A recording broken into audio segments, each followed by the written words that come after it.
आप सभी का दृष्टि HCS पर बहुत बहुत स्वागत है। मैं हूं मयूर कस्तूरी और आज एक बार फिर से एक बेहतरीन मुलाकात आपकी और हमारी हो रही है, जहां पे आप जानते हैं कि ये वीडियो सीरीज आपके लिए शुरू की गई है, जहां हरियाणा सिविल सर्विसेज के सभी संबंधित विषयों के महत्वपूर्ण टॉपिक्स पर आपको वीडियोस प्राप्त हो रही हैं और ये ऐसे टॉपिक्स हैं जिन पर एग्जाम में क्वेश्चन आने की संभावना है बहुत ज्यादा।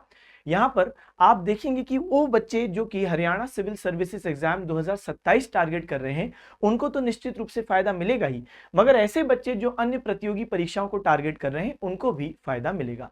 यहाँ मैं भारतीय राज व्यवस्था यानी इंडियन पॉलिटी विषय डील कर रहा हूं, जबकि अन्य विषय विशेषज्ञ जिनकी आपसे मुलाकात समय समय पर होगी वो अन्य विषय डील करेंगे। इसलिए नियमित रूप से इस वीडियो सीरीज से जुड़े रहना है और सफलता की ओर कदम बढ़ाते रहना है। आज हमारा टॉपिक होने वाला है न्यायपालिका या जुडिशरी। तो यहाँ पे हम लोग डिस्कस करने वाले हैं संघ न्यायपालिका यूनियन जुडिशरी को। तो आपको पता है कि जो संविधान का चैप्टर नंबर 5 है, भाग 5 है, वो है यूनियन गवर्नमेंट या संघ सरकार। और यूनियन गवर्नमेंट या संघ सरकार के जो आर्टिकल्स हैं वो है आर्टिकल्स 52 से 151। और यहाँ पे 52 से 151 के बीच में सबसे पहले हम लोग देखते हैं संघ कार्यपालिका यूनियन एग्जीक्यूटिव, और यहाँ पे है 52 से 78, फिर पार्लियामेंट 79 से 122 यानी संसद, फिर ordinance making power of president 123, और फिर हम देखते हैं यूनियन जुडिशरी यानी संघ न्यायपालिका 124 से 147। अभी जो यूनियन जुडिशरी 124 से 147 है, तो यहाँ पे ठीक है, ये हमने बेसिक बात तो कर ली, लेकिन कब हुई थी सर्वोच्च न्यायालय की स्थापना? तो बेटा सुप्रीम कोर्ट की स्थापना हुई 26 जनवरी 1950, यानी जब हमारा संविधान होता है लागू, तो संविधान लागू हुआ तो उसने अलग अलग पदों को स्थापित किया, अलग अलग बॉडीज को स्थापित किया। तो सुप्रीम कोर्ट को भी स्थापित किया गया संविधान के लागू होने की तिथि से, यानी 26 जनवरी 1950 को सुप्रीम कोर्ट हो गया स्टैब्लिश्ड, स्थापित। लेकिन इसका जो इनॉग्रेशन होता है, जो उद्घाटन होता है, वो 2 दिन बाद 28 जनवरी 1950 को देखने को मिलता है। ठीक है, अच्छा, अब यहां सर्वोच्च न्यायालय भारत के संघीय न्यायालय को प्रतिस्थापित करता है। इसका क्या मतलब है? फेडरल कोर्ट को इसने रिप्लेस किया। इसका क्या मतलब है, जरा समझते हैं। तो देखिए, हम लोग जब बात करते हैं रेगुलेटिंग एक्ट 1773, तो रेगुलेटिंग एक्ट 1773 1773 की जो रेगुलेटिंग एक्ट है, उसने एक सुप्रीम कोर्ट स्थापित किया कलकत्ता में। तो कलकत्ता में एक सुप्रीम कोर्ट स्थापित किया। अच्छा, ये था जो कि उस टाइम पे हाईएस्ट कोर्ट ऑफ अपील था। आगे चल के हम लोग देखते हैं कि बॉम्बे और मद्रास में भी सुप्रीम कोर्ट स्थापित किए गए। ठीक है, तो ये भी बात हमको समझ में आ गई। अब यहां पे हमने ये चीज भी देख ली है। अब देखिए, आगे चल के हम देखते हैं कि एक एक्ट आती है जिसका नाम है इंडियन हाई कोर्ट्स एक्ट। तो इंडियन हाई कोर्ट्स एक्ट, भारतीय उच्च न्यायालय अधिनियम, इंडियन हाई कोर्ट्स एक्ट 1861। और ये जो इंडियन हाई कोर्ट्स एक्ट 1861 है, इसी के अंतर्गत हम देखते हैं कि 3 हाई कोर्ट स्थापित होते हैं। सबसे पहले कलकत्ता, फिर हम देखते हैं बॉम्बे, और फिर हम लोग देखते हैं मद्रास हाई कोर्ट। तो ये 3 हाई कोर्ट स्थापित हुए, Calcutta high court, Bombay high court and Madras high court. और ये कब स्थापित हुए? अगले साल 1862। एक्ट थी 1861 की और स्थापित हुए 1862 में। तो पहला हाई कोर्ट जो है वो है कलकत्ता हाई कोर्ट। और इस एक्ट ने पुराने जो सुप्रीम कोर्ट ऑलरेडी स्थापित हो चुके थे, तो उनको खत्म कर दिया और बोला कि अब वो सुप्रीम कोर्ट खत्म है और अब ये जो नए हाई कोर्ट्स क्रिएट कर रहे हैं, ये होंगे इंडिया के अंदर हाईएस्ट कोर्ट ऑफ अपील, यानी अपील करने के माध्यम से जो आप सबसे बड़े कोर्ट में जा सकते हो, तो वो हो जाएंगे हाई कोर्ट। लेकिन फिर हम और क्या देखते हैं बच्चे, और क्या देखते हैं? आगे की कहानी देखो और कहानी सुनो। फिर हम लोग अगली चीज ये देखते हैं कि आता है गवर्नमेंट ऑफ इंडिया एक्ट 1935, और ये स्थापित करता है फेडरल कोर्ट ऑफ इंडिया। इसकी स्थापना 1937 में हुई और ये बन जाता है हाईएस्ट कोर्ट ऑफ अपील। तो federal court of India highest court of appeal बनता है, लेकिन अभी भी हाई कोर्ट्स कंटिन्यू रहेंगे। जैसे जब इंडियन हाई कोर्ट एक्ट आई थी, उसने बोला था पुराने जो सुप्रीम कोर्ट चल रहे हैं वो खत्म हो जाएंगे और नए हाई कोर्ट यहां पे आ गए और ये हाईएस्ट कोर्ट ऑफ अपील बन गए।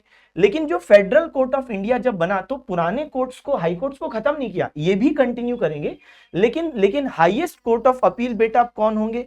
तो हाईएस्ट कोर्ट ऑफ अपील अब यहां पे हम देखेंगे कि हो जाएगा फेडरल कोर्ट ऑफ इंडिया। ये है हाईएस्ट कोर्ट ऑफ अपील। अब यहां पे अगली चीज देखते हैं। तो यहां पे हम लोग अगली चीज देखते हैं कि 1950 में फिर हो गई सुप्रीम कोर्ट की स्थापना, क्योंकि आपका कॉन्स्टिट्यूशन हो गया लागू। तो 26 जनवरी 1950 संविधान के लागू होने से आपका सुप्रीम कोर्ट हो जाता है स्थापित, और ये रिप्लेस करता है फेडरल कोर्ट ऑफ इंडिया को हाईएस्ट कोर्ट ऑफ अपील के रूप में। तो वही बात वहां पे लिखी भी हुई है, ठीक है। अच्छा, ये जो फेडरल कोर्ट ऑफ इंडिया है, जो हाईएस्ट कोर्ट ऑफ अपील था, ये इंडिया के अंदर हाईएस्ट कोर्ट ऑफ अपील है। लेकिन एक और आपको जानकारी दे दें, उस समय जितने भी क्षेत्र ब्रिटिशों के अधीन थे, तो उन सभी के लिए एक ब्रिटेन में बॉडी थी, प्रिवी काउंसिल। ये प्रिवी काउंसिल पूरी दुनिया में हाईएस्ट कोर्ट ऑफ अपील था, जो भी ब्रिटिशों के पास क्षेत्र है वहां के लोगों के लिए। यानी अगर आप फेडरल कोर्ट ऑफ इंडिया से भी खुश नहीं हो इसके फैसले से, तो आप ब्रिटेन में जा सकते हो प्रिवी काउंसिल में। तो इंडिया के अंदर हाईएस्ट कोर्ट ऑफ अपील था supreme court, federal court of India ब्रिटिशों के टाइम पे, और इंडिया के बाहर हाईएस्ट कोर्ट ऑफ अपील था प्रिवी काउंसिल। लेकिन फिर 1950 में सुप्रीम कोर्ट ने इसको भी रिप्लेस कर दिया, तो इंडिया के अंदर भी हाईएस्ट कोर्ट ऑफ अपील हो गया सुप्रीम कोर्ट, और फिर प्रिवी काउंसिल को भी रिप्लेस कर दिया। यानी कि आपके पास अगर आपको लगता है कि जैसे पहले फेडरल कोर्ट ऑफ इंडिया से आप खुश नहीं थे तो आप प्रिवी काउंसिल जा सकते थे, मगर अब ये व्यवस्था खत्म, यही हाईएस्ट कोर्ट ऑफ अपील रहेगा इंडियंस के लिए। तो फिर यहां पे अगर आप सुप्रीम कोर्ट के फैसले से खुश नहीं हो तो फिर कुछ नहीं हो सकता, फिर तो बस एक ही है कि आप राष्ट्रपति के पास क्षमा याचिका लगा दो, पार्डन पिटीशन लगा दो, अगर आपको कोई आप पे केस वेस आया है तो, ठीक है। तो यहाँ पे ये बात हो गई। चलो आओ अब भारत के सर्वोच्च न्यायालय का ये संक्षिप्त इतिहास जो मैंने आपको समझाया, बस वही यहाँ पे मैंने थ्योरी में भी लिख दिया है। तो आप यहाँ देख सकते हैं, कलकत्ता उच्च न्यायालय भारत का पहला उच्च न्यायालय बना, लेकिन गवर्नमेंट ऑफ इंडिया 1935 के तहत एक संघीय न्यायालय फेडरल कोर्ट का स्थापना हुआ, और फिर आगे चल के सर्वोच्च न्यायालय ने इसको भी हाईएस्ट कोर्ट ऑफ अपील के रूप में रिप्लेस कर दिया। अच्छा, अब देखेंगे हम लोग अगली चीज कि इंडिया में न्यायालयों की जो एकल एकीकृत न्यायिक प्रणाली है वो क्या है, यानी single system of courts and integrated system of courts. अब देखो क्या होता है, अमेरिका में डुअल सिस्टम ऑफ कोर्ट्स है, जबकि हमारे यहाँ पे सिंगल सिस्टम ऑफ कोर्ट्स है। अमेरिका में क्या होता है कि जैसे वहां पे भी स्टेट से हम लोग बोलते हैं यूनाइटेड स्टेट्स ऑफ अमेरिका, हमारे यहाँ 28 राज्य हैं, अमेरिका में 50 राज्य हैं। तो वहां पे जो स्टेट्स होती हैं उनके खुद के लॉ होते हैं, स्टेट लॉ, और अगर कोई व्यक्ति स्टेट लॉ को वायलेट करता है तो फिर जो स्टेट कोर्ट्स होते हैं तो उसका केस वहां जाएगा स्टेट कोर्ट में, क्योंकि उसने स्टेट लॉ वायलेट किए। और अगर उसका केस स्टेट कोर्ट में जाता है तो ऐसी स्थिति में स्टेट कोर्ट जो फैसला देता है वो फाइनल फैसला है, तो फिर उसके खिलाफ फिर आप अपील नहीं कर सकते, तो वो फाइनल फैसला है। स्टेट कोर्ट्स स्टेट लॉ को एडमिनिस्टर करते हैं। ठीक उसी प्रकार वहां पे फेडरल कोर्ट्स मौजूद होते हैं जो फेडरल लॉज, यानी आप कह सकते हो कि केंद्र की लॉ, फेडरल लॉज को एनफोर्स करते हैं। तो स्टेट कोर्ट्स स्टेट लॉ को एनफोर्स करते हैं और फेडरल कोर्ट्स फेडरल लॉज को एनफोर्स करते हैं। और यहां पे इस तरीके से एक दो सेपरेट सिस्टम हमको दिख रहे हैं। अगर आप स्टेट कोर्ट के फैसले से खुश नहीं हो तो कुछ नहीं किया जा सकता, आप फेडरल कोर्ट नहीं जा सकते। लेकिन इंडिया में क्या है, सिंगल सिस्टम ऑफ कोर्ट्स है। तो आपको पता है कि जैसे अगर आप लोअर कोर्ट के फैसले से खुश नहीं हो तो आप हाई कोर्ट जाओगे, हाई कोर्ट के फैसले से खुश नहीं हो तो आप कहां जाओगे, सुप्रीम कोर्ट जाओगे। तो एक तो यहाँ पे इंटीग्रेटेड सिस्टम है, तो इसको हम कहते हैं इंटीग्रेटेड सिस्टम। और दूसरी बात, यहाँ पे एक सिंगल सिस्टम ऑफ कोर्ट्स है जो कि दोनों प्रकार के लॉस को देख रहा है। जैसे हमारे यहाँ पे सुप्रीम कोर्ट स्टेट लॉस के वायलेशन को भी देख सकते हैं और सेंट्रल लॉस के वायलेशन को भी देख सकते हैं। Same high court state law के वायलेशन को भी देख सकता है, सेंट्रल लॉ के वायलेशन को भी देख सकता है। तो इसीलिए इसी को हम लोग क्या बोलते हैं, सिंगल सिस्टम ऑफ कोर्ट्स, क्योंकि एक ही प्रकार के कोर्ट्स दोनों प्रकार के लॉस के वायलेशन को देख रहे हैं। और दूसरी तरफ एक शब्द मैंने बोला इंटीग्रेटेड। इंटीग्रेटेड का मतलब होता है कि आप जब लोअर कोर्ट के फैसले से खुश नहीं हो तो हाई कोर्ट, हायर कोर्ट के फैसले से खुश नहीं हो तो सुप्रीम कोर्ट, जबकि यहां पे ऐसा नहीं है। एक बार स्टेट कोर्ट ने कोई फैसला दे दिया तो वो फाइनल है। ठीक है, चलो, तो ये बात हो गई इंटीग्रेटेड और जो हमारा सिंगल सिस्टम ऑफ कोर्ट्स है। तो अदालतों की एकल प्रणाली का अर्थ है एक ही प्रकार के न्यायालय केंद्रीय कानून और राज्य के कानूनों को लागू करते हैं। ठीक है, सर्वोच्च न्यायालय उच्च न्यायालयों को आदेश भी दे सकते हैं, जबकि अमेरिका में संघीय अदालतें संघीय कानूनों को लागू करती हैं और राज्य की अदालतें राज्य के कानूनों को लागू करती हैं। इसलिए अमेरिका में अदालतों का कौन सा सिस्टम है, दोहरी प्रणाली, या जिसको हम लोग कहते हैं डुअल सिस्टम ऑफ कोर्ट्स। चलो अब आ जाते हैं अनुच्छेद 124 क्लॉज 1। तो ये स्ट्रेंथ ऑफ सुप्रीम कोर्ट बताता है। तो जो ओरिजिनल 1950 के संविधान में 124 क्लॉज 1 था, तो वो कहता है कि जो सुप्रीम कोर्ट का जो जजेस का स्ट्रेंथ है बच्चे, वो है 8 मैक्सिमम, यानी 7+1, जिसमें 1 होगा आपका चीफ जस्टिस ऑफ इंडिया और 7 हो जाएंगे आपके नॉर्मल सुप्रीम कोर्ट जजेस। तो ये 8 यानी 7+1 होगा, लेकिन इसको समय समय के हिसाब से बढ़ाया गया है ना, क्योंकि जनसंख्या भी बड़ी है, केसेस भी बड़े हैं, और सबसे बड़ी बात पेंडेंसी ऑफ केसेस कितना ज्यादा है। वर्तमान में सुप्रीम कोर्ट में 92,000 से ज्यादा केसेस पेंडिंग है। तो वर्ष 2026 में सर्वोच्च न्यायालय की अधिकतम न्यायाधीश संख्या अभी हाल ही में आपने सुना होगा 38 कर दी गई है, यानी सीजीआई सहित, यानी 38 का मतलब है 37+1। तो ये अब आपको दिमाग में रखना है, ये है अधिकतम, मैक्सिमम। इसका मतलब नहीं है कि करंट स्ट्रेंथ भी इतनी है, ना ना ना, ये है इतनी मैक्सिमम है। तो करंट क्या है, करंटली अभी 37 जजेस हैं, 37 जजेस हैं बच्चे अभी करंटली, लेकिन मैक्सिमम 38 हो सकते हैं, ठीक है। अच्छा, फिर सुप्रीम कोर्ट की सीट क्या है, तो संविधान ने दिल्ली को सर्वोच्च न्यायालय की सीट घोषित किया और यह भी कहा है कि मुख्य न्यायाधीश यानी जो चीफ जस्टिस ऑफ इंडिया हैं, वो दिल्ली के अलावा किसी दूसरी जगह या जगहों को सुप्रीम कोर्ट की सीट के तौर पर नियुक्त करने का अधिकार भी देता है। वह इस बारे में निर्णय सिर्फ राष्ट्रपति की मंजूरी से ही ले सकते हैं। यानी अगर कभी लगता है चीफ जस्टिस को कि दिल्ली के अलावा हमको कहीं और भी सीट बनाना है, तो बिल्कुल राष्ट्रपति की मंजूरी से ऐसा कर सकते हैं।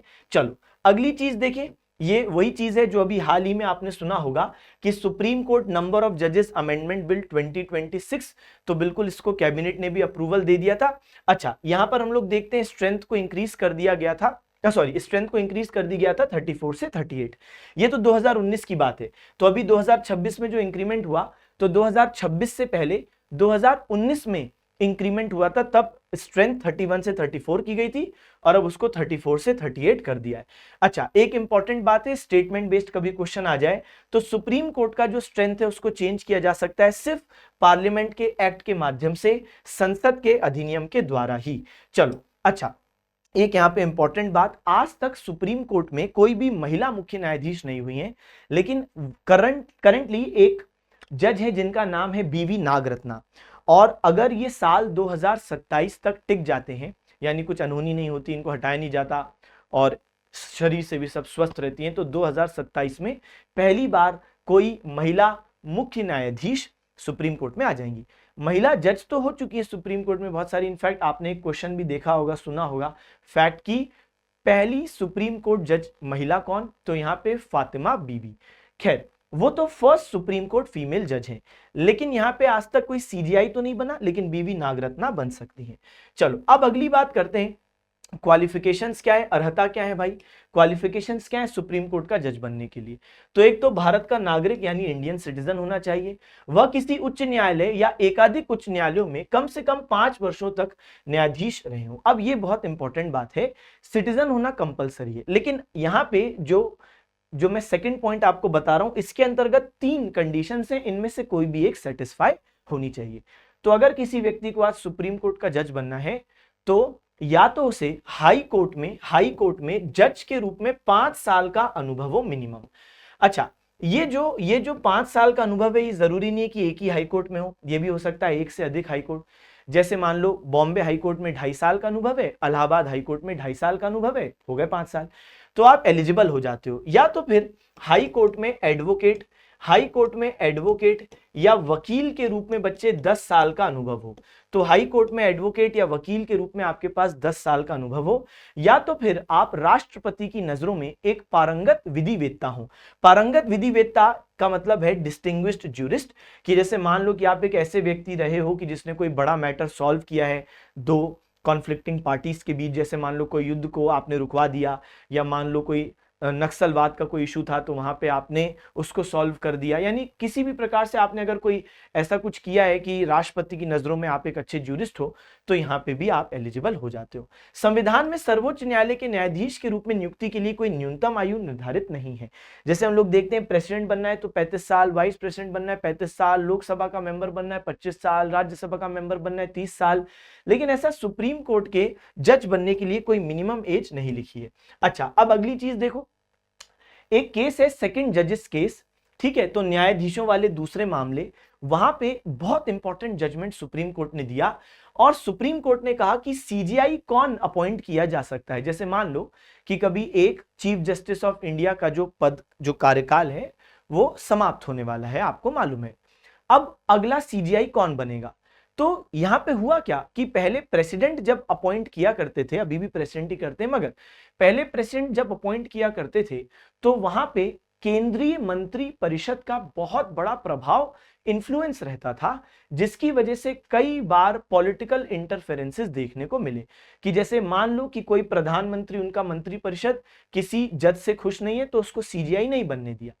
ऐसा ना हो इसलिए सुप्रीम कोर्ट ने इस केस में कहा कि अब से जो सीनियर मोस्ट जज होगा सुप्रीम कोर्ट का, उसको ही आपको सीजीआई बनाना है। कोई फर्क नहीं पड़ता कि प्रधानमंत्री उससे नाराज हैं या वो चाहते हैं कि नहीं, नहीं, जो सीनियर मोस्ट होगा वही बनेगा सीजीआई। तो ये बन गया रूल सेकंड जजेस केस 1993 में। अच्छा, अच्छी भी बात है, इससे आपस में भी जो जजेस है उनके बीच में कोई कंपटीशन नहीं होगा कि भाई कौन बन सकता है, सीनियर मोस्ट ही बनेगा। फिर अपॉइंटमेंट ऑफ अदर जजेस ऑफ सुप्रीम कोर्ट, बाकी जज कैसे अपॉइंट होंगे?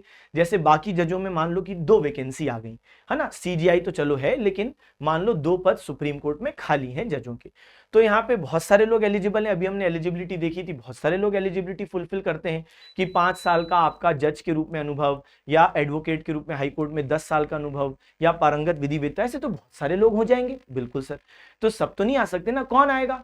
तो यहां पे भी सुप्रीम कोर्ट ने एक नया कॉन्सेप्ट क्रिएट किया, कॉलेजियम। कॉलेजियम असल में सुप्रीम कोर्ट के ही कुछ जजों का ग्रुप है जो प्रेसिडेंट को सिफारिश करेंगे कि इस व्यक्ति को आप सुप्रीम कोर्ट के जज के रूप में नियुक्त कीजिए, और कॉलेजियम के द्वारा दिया गया ये सिफारिश, ये सजेशन, ये प्रेसिडेंट पर बाइंडिंग है, अनिवार्य रूप से प्रेसिडेंट को वहीं पे नियुक्ति देनी है उन्हीं लोगों को। समझ गए? तो यहां पे इस तरीके से हमने देखा कि एग्जीक्यूटिव का इंटरफेरेंस, कार्यपालिका का इंटरफेरेंस जुडिशियल अपॉइंटमेंट्स में यहां पे सुप्रीम कोर्ट में खत्म कर दिया गया। क्योंकि अब ये जो कॉलेजियम है इसमें देखो कौन मेंबर्स हैं, तो जब 1993 में कॉलेजियम व्यवस्था बनाई गई थी तो इसमें कॉलेजियम में 3 लोग होने थे, एक CJI chief justice of India और 2 सुप्रीम कोर्ट के जज, तो 2 हो गए आपके सुप्रीम कोर्ट के जज, ठीक है, सीनियर मोस्ट जजेस। तो 3 लोगों का यहाँ पे कॉलेजियम था। लेकिन आगे चल के हम देखते हैं थर्ड जजेस केस 1998, यहाँ पे कॉलेजियम का विस्तार किया जाता है और वो आज तक उतना ही नंबर है 5।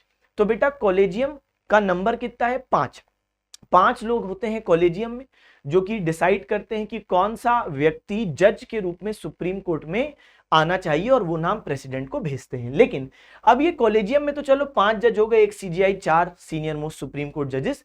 लेकिन इसमें एक बहुत महत्वपूर्ण बात यह है कि किसी नाम पर यदि कॉलेजियम के 2 न्यायाधीश भी प्रतिकूल राय देते हैं तो ऐसे नाम को आगे नहीं बढ़ाया जाना चाहिए।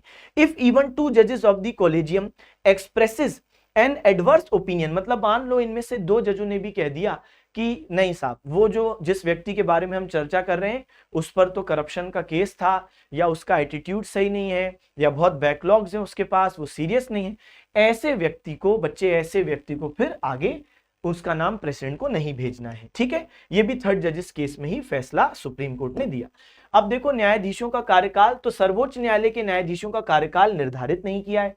तो ऐसा नहीं बोला है, जैसे हम बोलते हैं ना प्रेसिडेंट 5 साल के लिए होते हैं, वाइस प्रेसिडेंट 5 साल के लिए होते हैं, लेकिन यहाँ पे सुप्रीम कोर्ट के जजेस का ऐसा कोई टेन्योर नहीं बताया, और वह 65 वर्ष की आयु तक पद पर बने रहते हैं। He holds office until she attains the age of 65 years. तो यहाँ पे 65 साल रिटायरमेंट उम्र जरूर बताइए। अच्छा, अगर इनको त्याग पत्र देना है तो बिल्कुल राष्ट्रपति को अपना त्याग पत्र दे सकते हैं। ध्यान से सुनेंगे बेटा, जो सुप्रीम कोर्ट के जजेस होते हैं इनकी नियुक्ति या इनका जो अपॉइंटमेंट होता है वो प्रेसिडेंट के द्वारा किया जाता है, नियुक्ति प्रेसिडेंट के द्वारा, ओथ भी प्रेसिडेंट के द्वारा, तो अपॉइंटमेंट यानी नियुक्ति हो गई।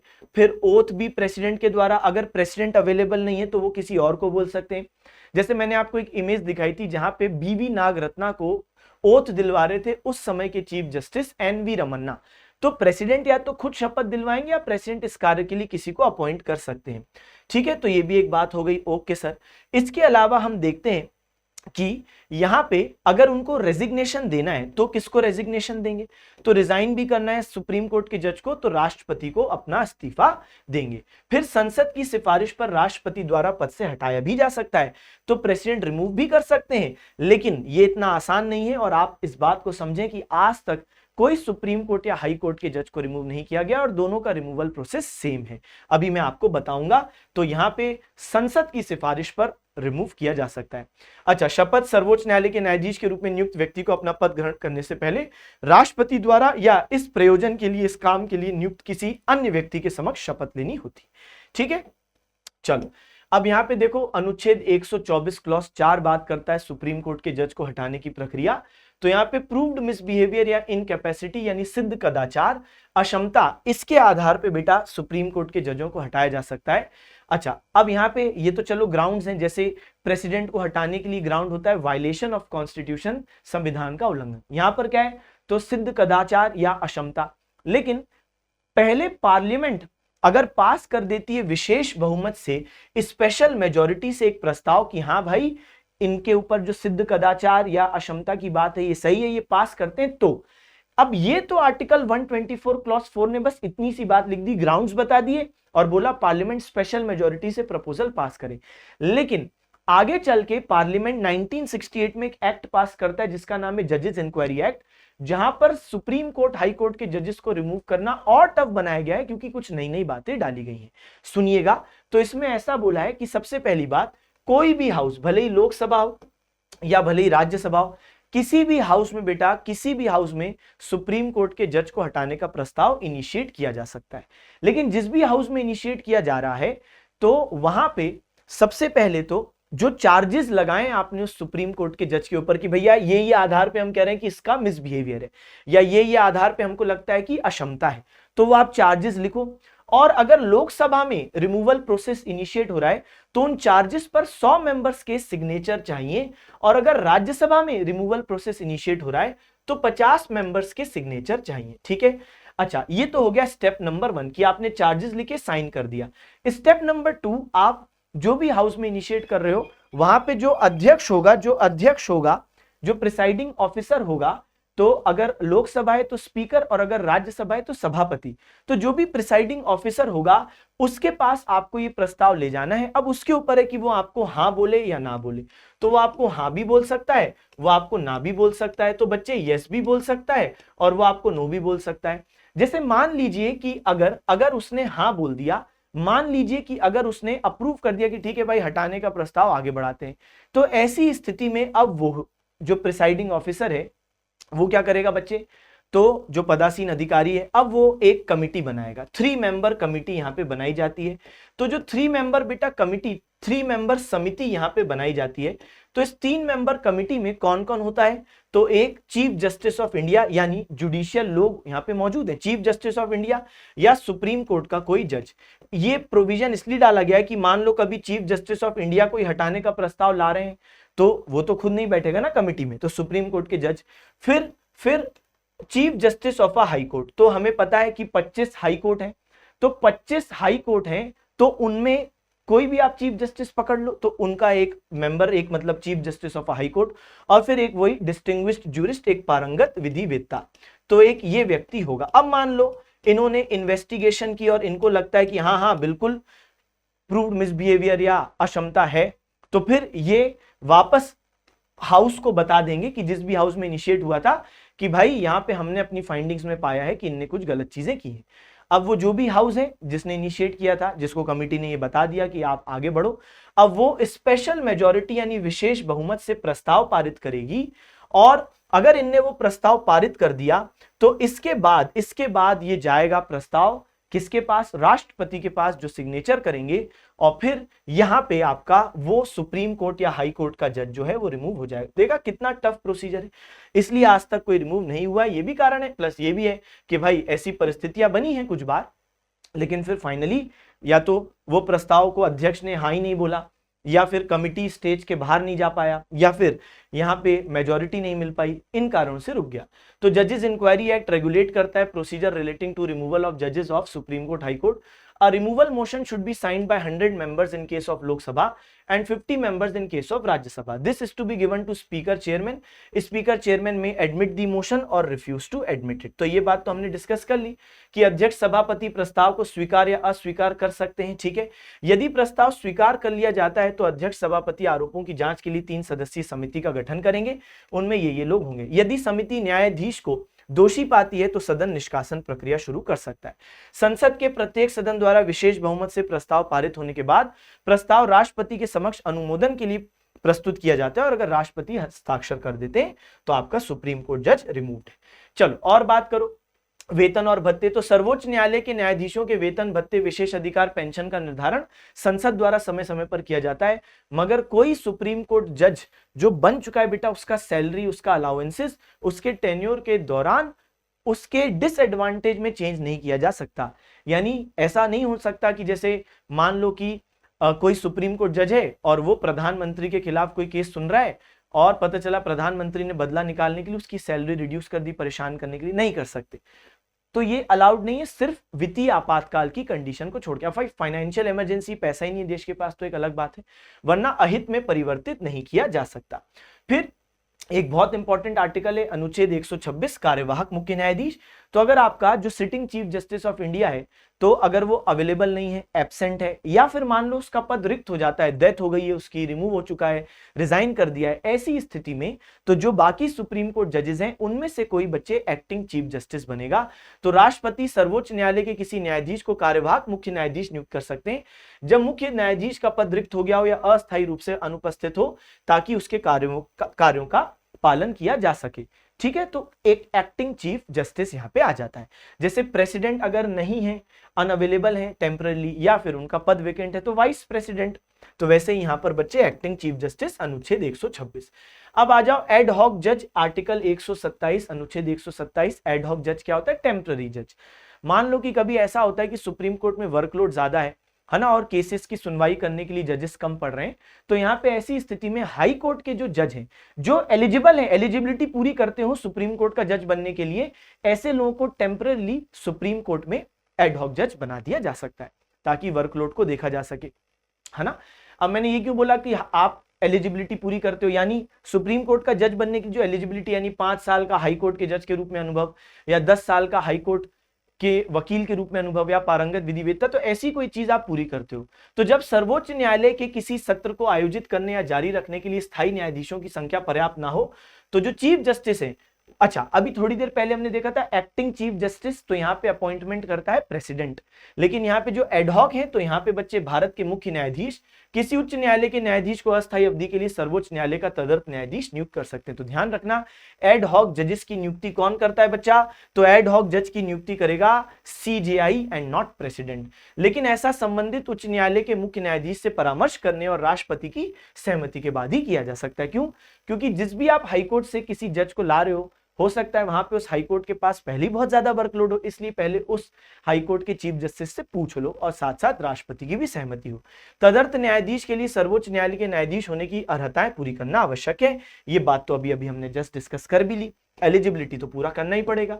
फिर सेवानिवृत्त न्यायाधीश यानी रिटायर्ड जजेस। अब देखो, एक तरीका है एडहॉक जजेस कि भाई आपके पास कम पड़ रहे हैं जजेस, केसेस ज्यादा हो रहे हैं, तो आप एडहॉक जजेस ले आए, हाई कोर्ट के किसी जज को सुप्रीम कोर्ट का जज आपने टेम्परेली उसका काम करने का कर्तव्य सौंपा है। अब दूसरी बात है रिटायर्ड जजेस। तो जो ऑलरेडी रिटायर्ड हो चुके हैं सुप्रीम कोर्ट के जजेस, उनको भी बहुत अनुभव है, तो आप उनको भी तो ला सकते हो। तो किसी भी समय भारत के मुख्य न्यायाधीश सर्वोच्च न्यायालय के किसी सेवानिवृत्त न्यायाधीश या किसी उच्च न्यायालय के सेवानिवृत्त न्यायाधीश, लेकिन कंडीशन वही है, अगर कोई उच्च न्यायालय का ला रहे हो तो सर्वोच्च न्यायालय के न्यायाधीश बनने की अर्हताएं पूरी करता हो, उसको अस्थायी अवधि के लिए सर्वोच्च न्यायालय के न्यायाधीश के रूप में कार्य करने का अनुरोध कर सकते हैं। वह ऐसा केवल राष्ट्रपति की पूर्व सहमति से ही कर सकते हैं। तो अगेन यहाँ पे रिटायर्ड जजेस का बेटा अपॉइंटमेंट कौन कर रहा है? तो सीजेआई। और थोड़ी देर पहले हमने देखा एडहॉक, तो एडहॉक जजेस, रिटायर्ड जजेस यहां पर चीफ जस्टिस ऑफ इंडिया नियुक्ति करेंगे, जबकि एक्टिंग चीफ जस्टिस है तो यहां पे प्रेसिडेंट नियुक्ति करेंगे, क्योंकि चीफ जस्टिस तो है ही नहीं, तभी तो आपको एक्टिंग चाहिए, तो वहां तो प्रेसिडेंट करेंगे। अब सर्वोच्च न्यायालय का क्षेत्र अधिकार और शक्तियां, jurisdiction and powers of supreme court. सबसे पहले मूल या आरंभिक अधिकारिता यानी ओरिजिनल जुरिस्डिक्शन क्या है? ओरिजिनल जुरिस्डिक्शन मतलब होता है कि जहां पर सुप्रीम कोर्ट, जहां पर बेटा सुप्रीम कोर्ट के पास पावर है कि वो केसेस को डायरेक्टली पहली बार में ही सुनने का अधिकार रखता है, बाय वे ऑफ अपील नहीं, सीधे सुप्रीम कोर्ट के पास आप जा रहे हो पहली बार केस लेके, और सुप्रीम कोर्ट के पास पावर है कि वो उन केसेस को सुन पाए, वहां पे ओरिजिनल जुरिस्डिक्शन है। अब देखो, ये जो ओरिजिनल जुरिस्डिक्शन यानी मूल क्षेत्र अधिकार होता है, तो इसके अंतर्गत हम दो चीजें देखते हैं, एक होता है एक्सक्लूसिव, तो एक्सक्लूसिव ओरिजिनल जुरिस्डिक्शन यानी जिसको हम लोग बोलते हैं अनन्य, और दूसरा होता है नॉन एक्सक्लूसिव यानी गैर अनन्य मूल क्षेत्र अधिकार। ठीक है, तो यहां पे हम लोग देख लेते हैं बच्चे, गैर अनन्य मूल क्षेत्र अधिकार ये क्या है। चलिए तो देखो, एक्सक्लूसिव ओरिजिनल जुरिस्डिक्शन का मतलब है कि जब आप सीधे सुप्रीम कोर्ट जा सकते हो और दूसरा कोई कोर्ट वैसे भी उन मैटर्स को नहीं देख सकता है, यानी सुप्रीम कोर्ट कुछ ऐसे केसेस देख सकता है कि जो कोई दूसरा कोर्ट देख ही नहीं सकता, सीधे आपको सुप्रीम कोर्ट ही जाना पड़ेगा, कोई ऑप्शन ही नहीं है। तो यहां पे जैसे एग्जांपल है फेडरल डिस्प्यूट्स। फेडरल डिस्प्यूट्स का मतलब है जैसे संघीय मामले होते हैं कि जैसे सेंटर वर्सेस स्टेट के बीच का कोई केस है, तो यहाँ पे कोई हाईकोर्ट देख ही नहीं सकता, ठीक है। या फिर स्टेट वर्सेस स्टेट का कोई केस है, या मान लो सेंटर वर्सेस कुछ स्टेट एक टीम में है और दूसरी तरफ कुछ अन्य स्टेट है, तो ऐसे केसेस हम फेडरल डिस्प्यूट्स कहते हैं। तो ये केवल सुप्रीम कोर्ट देख सकता है। अच्छा, एक्सक्लूसिव। इसके अलावा देखो, प्रेसिडेंट या वाइस प्रेसिडेंट के इलेक्शन डिस्प्यूट्स, ये आर्टिकल 71 कहता है कि प्रेसिडेंट और वाइस प्रेसिडेंट के इलेक्शन डिस्प्यूट्स केवल सुप्रीम कोर्ट देख सकता है और कोई कोर्ट देख ही नहीं सकता। अच्छा, इसके अलावा बच्चे जैसे यहाँ पे एक एग्जांपल सुन लो, नॉन एक्सक्लूसिव गैर अनन्य में, यानी आप सीधे सुप्रीम कोर्ट जा सकते हो, यानी ऐसे केस जहां पे सीधे सुप्रीम कोर्ट के पास पावर है कि वो उन केसेस को देख पाए, लेकिन आप किसी और कोर्ट पे भी जा सकते थे, यानी सुप्रीम कोर्ट के अलावा दूसरे भी कुछ कोर्ट थे जो उन केसेस को देख सकते थे। तो यहाँ पे ये ओरिजिनल तो हुआ क्योंकि आपके पास सीधे सुप्रीम कोर्ट जाने का पावर है, सुप्रीम कोर्ट आपके केसेस को सीधे सुन सकती है, तो ये पावर है। लेकिन सिर्फ सुप्रीम कोर्ट ही नहीं सुन सकती, दूसरे भी सुन सकते हैं, तो यहाँ पे ओरिजिनल नॉन एक्सक्लूसिव, क्योंकि ये एक्सक्लूसिव कहां हुआ, दूसरे कोर्ट भी तो सुन सकते हैं। जैसे यहाँ पे बेस्ट एग्जांपल है फंडामेंटल राइट्स का उल्लंघन, क्योंकि अगर फंडामेंटल राइट्स का उल्लंघन होता है तो आप आर्टिकल 32 के अंतर्गत सीधे सुप्रीम कोर्ट जा सकते हो, या फिर आप आर्टिकल 226 के वायलेशन के अंतर्गत हाईकोर्ट भी तो जा सकते हो। चलो, तो ये बात हो गई सर। तो यहाँ पे देखो वही लिखा है, तो ऐसे विवाद जिनमें एक तरफ भारत सरकार हो, दूसरी तरफ एक या एक से अधिक राज्य हो, ऐसे विवाद जिनमें एक तरफ एक या अधिक राज्य तथा दूसरी तरफ भी एक या अधिक राज्य, ऐसे विवाद जिनमें एक तरफ भारत सरकार के साथ एक या अधिक राज्य हो तथा दूसरी तरफ एक या अधिक राज्य हो। चलो भाई, तो ये हमने पूरी बात डिस्कस कर ली है, ठीक है। संघीय विवादों पर सर्वोच्च न्यायालय का क्षेत्र अधिकार अनन्य है, यानी एक्सक्लूसिव है और कोई देख भी नहीं सकता। फिर ये रिट अधिकारिता, ये हमने डिस्कस कर ली। ये बेसिकली क्या है, रिट अधिकारिता कोई नई चीज नहीं है, बल्कि जो आपका ओरिजिनल नॉन एक्सक्लूसिव के अंदर हमने अभी देखा, तो वो रिट अधिकारिता तो है। तो रिट जारी करने की पावर सुप्रीम कोर्ट की, तो ये क्या है, बिल्कुल ओरिजिनल है। सीधे आप फंडामेंटल राइट वायलेट हुआ, आप जाओ वो रिट इशू कर देंगे, लेकिन आप हाईकोर्ट भी जा सकते हो, तो यानी यहाँ पे ये नॉन एक्सक्लूसिव है। तो रिट अधिकारिता basically original non exclusive jurisdiction है, ठीक है। तो पीड़ित नागरिक के मौलिक अधिकारों के एनफोर्समेंट के लिए रिट जारी करने का अधिकार, जैसे बंदी, प्रत्यक्षीकरण, परमादेश आदि, इस संबंध में सर्वोच्च न्यायालय के पास मूल अधिकार क्षेत्र है, अर्थात पीड़ित नागरिक सीधे सर्वोच्च न्यायालय जा सकता है, जरूरी नहीं कि अपील के माध्यम से ही जाए। हालांकि सर्वोच्च न्यायालय का रिट अधिकार क्षेत्र अनन्य नहीं है, उच्च न्यायालयों को भी मौलिक अधिकार को लागू करने का रिट पावर है, तो ये भी हमको पता है। चलो अगला देखो, अपीलीय अधिकारिता। अभी तक तो हम बोल रहे थे कि ओरिजिनल है, अब हम बोल रहे हैं बाय वे ऑफ अपील। तो अधिकतर केस जो सुप्रीम कोर्ट के पास है वो ऐसे ही है कि जैसे आप हाई कोर्ट, पहले तो आप लोअर कोर्ट में मान लो गए, आप उसके फैसले से खुश नहीं, हाई कोर्ट गए, फैसले से खुश नहीं, आप सुप्रीम कोर्ट गए, तो बाय वे ऑफ अपील भी सुप्रीम कोर्ट बिल्कुल आपके केसेस देख सकता है। ये संवैधानिक मामलों के केस हो सकते हैं, ये दीवानी सिविल मामलों के केस हो सकते हैं, जैसे कॉन्ट्रैक्ट वायलेशन तो अनुबंध का उल्लंघन, या फिर प्रॉपर्टी डिस्प्यूट संपत्ति विवाद हो सकता है, मैरिज, डाइवोर्स, अडॉप्शन तो विवाह, तलाक या फिर गोद लेने संबंधी कोई केस। फिर आपराधिक मामले जैसे किडनैपिंग, जैसे मर्डर, जैसे डकैती, तो यहां भी आप अपील के मामलों में अपील के माध्यम से सुप्रीम कोर्ट जा सकते हो। विशेष अनुमति की अपील, ये बहुत इंपॉर्टेंट है भाई। अच्छा, अब ध्यान रखना, तो हम देखते हैं कि आर्टिकल 131 में आपका ओरिजिनल जुरिस्डिक्शन मौजूद है। तो 131 जो आर्टिकल है बेटा, यहाँ पे आपका ओरिजिनल जुरिस्डिक्शन मौजूद है, जबकि जो अपीलीय अधिकारिता है वो 133 से 136 के बीच में है। अब इसमें जो 136 है, ये है बच्चे क्या, अपील बाय स्पेशल लीव। ये क्या होता है कि जैसे मान लो कि आप एक कोर्ट में, कोई लोअर कोर्ट में गए, लोअर कोर्ट, हाई कोर्ट नहीं, लोअर कोर्ट गए, उसने कोई फैसला सुना और आप उसके फैसले से खुश नहीं हो, तो आप सीधे सुप्रीम कोर्ट जा रहे हो, बीच में हाई कोर्ट को बाईपास कर रहे हो। आपने सुप्रीम कोर्ट में आप गए और आपने बोला कि सुप्रीम कोर्ट, ये लोअर कोर्ट ने जो चीज कही है, तो ये तो बहुत ही अन्याय कर दिया मेरे साथ और मैं हाई कोर्ट नहीं जा सकता क्योंकि कुछ समय की भी बात है, मुझे सजा हो जाएगी वगैरह वगैरह, प्लीज आप मेरा केस ले लो। लेकिन यहां पे ये सुप्रीम कोर्ट का पावर है, उसका राइट है कि वो आपको हाँ बोले या रिजेक्ट करे। वो बोले कि नहीं नहीं तुम हाई कोर्ट जाओ, पहले हम हायरार्की तोड़ने नहीं देंगे। तो देखो ये ओरिजिनल ज्यूरिसडिक्शन नहीं है। ओरिजिनल में क्या होता है, आप कहीं किसी कोर्ट में ट्राइब्यूनल में गए नहीं, आप पहली बार में सुप्रीम कोर्ट गए, ओरिजिनल ज्यूरिसडिक्शन। यहां पे आपको एटलीस्ट एक ट्राइब्यूनल, एक कोर्ट तो जाना पड़ेगा, फिर आप उसके फैसले से खुश नहीं हो तो बीच के कोर्ट बाईपास करके तब सुप्रीम कोर्ट जा रहे हो, और वो भी आपका केस एक्सेप्ट करे रिजेक्ट करे, यानी वो कहे कि नहीं नहीं पहले आप हाई कोर्ट जाओ, फिर वहां से आप रिजेक्ट हो जाता है तो फिर बाय वे ऑफ अपील आप हमारे पास आना, तो ये उसकी इच्छा है। तो अनुच्छेद 136 के तहत किसी पीड़ित पक्ष को भारत के राज्य क्षेत्र में किसी भी न्यायालय या न्यायाधिकरण के किसी भी निर्णय या आदेश के विरुद्ध अपील में सर्वोच्च न्यायालय में सुनवाई हेतु विशेष अनुमति प्राप्त हो सकती है। विशेष अनुमति याचिका सर्वोच्च न्यायालय में निहित एक विवेकाधीन शक्ति है और न्यायालय अपील की अनुमति देने से इनकार कर सकता है। पीड़ित पक्ष अपील की विशेष अनुमति का अधिकार के रूप में दावा नहीं कर सकता कि मेरे को सुनना ही पड़ेगा, नहीं। सुप्रीम कोर्ट को लगता है केस में दम है तभी सुनेगा, वरना नहीं। फिर देखो सलाहकारी अधिकारिता, एडवाइजरी ज्यूरिसडिक्शन क्या है बच्चे? तो एडवाइजरी ज्यूरिसडिक्शन बेसिकली ऐसा है, एडवाइजरी ज्यूरिसडिक्शन ऐसा है कि प्रेसिडेंट के पास पावर होती है कि वो सुप्रीम कोर्ट से कुछ मैटर्स पे कंसल्ट कर ले, तो सुप्रीम कोर्ट जो एडवाइस दे रहा है तो ये सुप्रीम कोर्ट की पावर है, सलाहकारी अधिकारिता। अब किन मुद्दों पे प्रेसिडेंट एडवाइस मांग सकते हैं और सुप्रीम कोर्ट एडवाइस दे सकता है? तो सार्वजनिक महत्व के किसी भी प्रश्न पर, ठीक है, on any question of public importance, या किसी संविधान पूर्व संधि समझौते आदि से उत्पन्न किसी भी विवाद पर, on any dispute arising out of any pre constitution treaty agreement. अब देखो ये जो केस नंबर 1 है कि जब कोई पब्लिक इंपॉर्टेंस का कोई मुद्दा प्रेसिडेंट ने पूछ लिया सुप्रीम कोर्ट से कि भाई इस पे आपका क्या सोचना है, तो सुप्रीम कोर्ट मना भी कर सकता है। जैसे एक बार बाबरी मस्जिद केस पर सुप्रीम कोर्ट का क्या फैसला है, पूछा प्रेसिडेंट ने, केंद्रीय मंत्रिपरिषद ने प्रेसिडेंट को कहा, प्रेसिडेंट ने पूछा, लेकिन सुप्रीम कोर्ट ने उस पर कोई एडवाइस देने से मना कर दिया।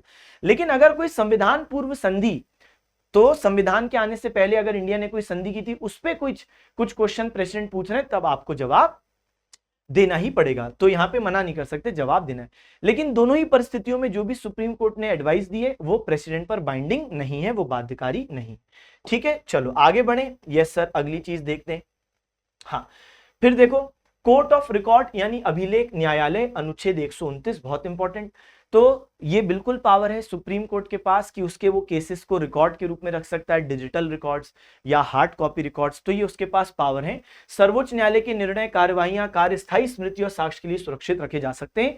और आप देखते हो ये तो रेफरेंस बनते हैं अन्य केसों में कि जैसे हाई कोर्ट में कोई वकील ले आए कि सुप्रीम कोर्ट ने, देखो हाई कोर्ट एक फैसले में ऐसे ही केस में, ऐसे ही किसी केस में ऐसा फैसला दिया था, तो कृपया करके हाई कोर्ट आप भी सुप्रीम कोर्ट के इस जजमेंट को देखते हुए आप भी मेरे इस केस में ऐसा फैसला दें, तो ऐसा भी होता है।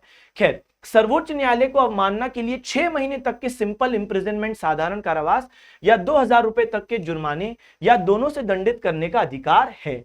ठीक है, तो यहां पे हम लोग क्या देख रहे हैं बच्चे, Supreme Court has power to punish for contempt of court either with simple imprisonment for a term up to 6 months और विद फाइन अप टू 2000 और विद बोथ, तो दोनों भी लगा सकते हैं। तो ये भी कोर्ट ऑफ रिकॉर्ड के अंतर्गत आता है। बाकी सुप्रीम कोर्ट के पास जो पावर है वो अन्य कोर्ट्स के अवमानना पे भी है। तो अगर आपने हाई कोर्ट की अवमानना कर दी तो भी सुप्रीम कोर्ट सजा दे सकता है।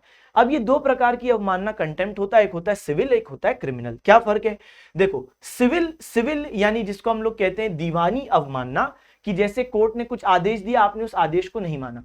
जैसे कोर्ट ने मान लो आदेश दिया, कोर्ट ने क्या आदेश दे दिया आपको, तो कोर्ट ने बोला कि आपको इतना फाइन भरना पड़ेगा, लेकिन आपने फाइन भरने से मना कर दिया, तो ये हो गया बच्चे दीवानी अवमानना। फिर इसके अलावा होता है आपराधिक अवमानना यानी क्रिमिनल।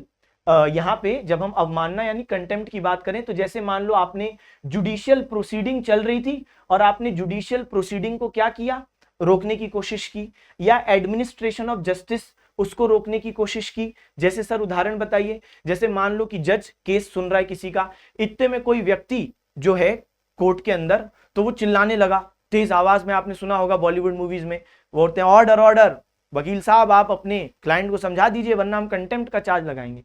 तो ये सब क्रिमिनल कंटेम्प्ट, आपराधिक अवमानना के अंतर्गत आता है। तो यहाँ पे आप क्या करते हो कि जैसे न्यायालय के अधिकार को कम करना या उसे बदनाम करना या न्यायिक कार्यवाही में हस्तक्षेप करना या न्यायिक प्रशासन में बाधा उत्पन्न करना। जैसे उदाहरण के लिए एक वकील प्रशांत भूषण ने 2020 का ये बात है कि जब उन्होंने एक ट्वीट किया था कि चीफ जस्टिस ऑफ इंडिया एक 50 लाख की मोटरसाइकिल चला रहे हैं, ये यहाँ पे उस समय चीफ जस्टिस थे अरविंद बोबड़े, तो इनके ऊपर ये टिप्पणी की थी कि 50 लाख की मोटरसाइकिल कोविड के दौरान चला रहे हैं, बिना किसी मास्क के, बिना किसी हेलमेट के, और वो भी तब जब लॉकडाउन मोड है। ठीक है, तो ये बिल्कुल भी सही बात नहीं, और वो भी राजभवन नागपुर।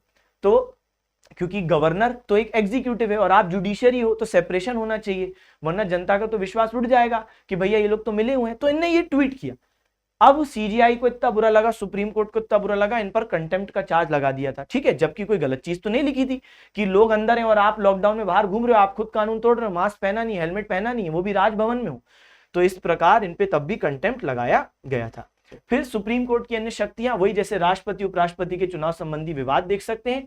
सर्वोच्च न्यायालय राष्ट्रपति द्वारा दिए गए संदर्भ पर, अब देखो, कभी अगर यूनियन पब्लिक सर्विस कमीशन संघ लोक सेवा आयोग के अध्यक्ष और सदस्यों के आचरण और व्यवहार की जांच करने का अगर कभी राष्ट्रपति ने कोई, जैसे मान लो राष्ट्रपति ने यूपीएससी के चेयरमैन मेंबर्स को हटाना है, ठीक है, किस आधार पे? कदाचार। तो प्रेसिडेंट अपने आप नहीं हटा सकते, क्योंकि हो सकता है भाई मिसयूज कर रहे हो एग्जीक्यूटिव। भाई मान लो कोई यूपीएससी का कोई चेयरमैन है और उसके पास किसी मंत्री का फोन आया कि मेरे बेटे को इंटरव्यू में अच्छे नंबर देना, उसने मना कर दिया, यूपीएससी के चेयरमैन ने। मंत्री को गुस्सा आया, उसने मंत्री परिषद के साथ मिलकर बोला कि प्रेसिडेंट इसको कदाचार के आधार पर हटाओ। तो ऐसे नहीं हटा सकते, सुप्रीम कोर्ट इन्वेस्टिगेट करेगा। तो यहाँ पे सुप्रीम कोर्ट ने जो भी अपने इन्वेस्टिगेशन में कहा वो बाध्यकारी है। तो संघ लोक सेवा आयोग के अध्यक्ष और सदस्यों के आचरण और व्यवहार की जांच करता है सुप्रीम कोर्ट। यदि वह उन्हें कदाचार का दोषी पाता है तो वह राष्ट्रपति को उनके निष्कासन की सिफारिश कर सकता है। इस संबंध में सर्वोच्च न्यायालय द्वारा दी गई सलाह राष्ट्रपति के लिए बाध्यकारी है, यानी बाइंडिंग है। चलो, हो गई बात। चलो, तो यहाँ पे हमने पूरा डिस्कशन कर लिया। तो आशा है कि यहाँ पर आपको ये पूरी की पूरी चीजें समझ में आई, अच्छी लगी। तो कमेंट सेक्शन में जरूर बताइएगा क्लास आपको कैसी लगी। पढ़ते रहें, सिलेक्शन लें, अपने माता पिता का नाम रोशन करें। Okay, bye bye, thank you, tata, see you. अब एग्जाम की तैयारी को और बेहतर करने के लिए हमारे चैनल को लाइक, शेयर और सब्सक्राइब करना ना भूलें।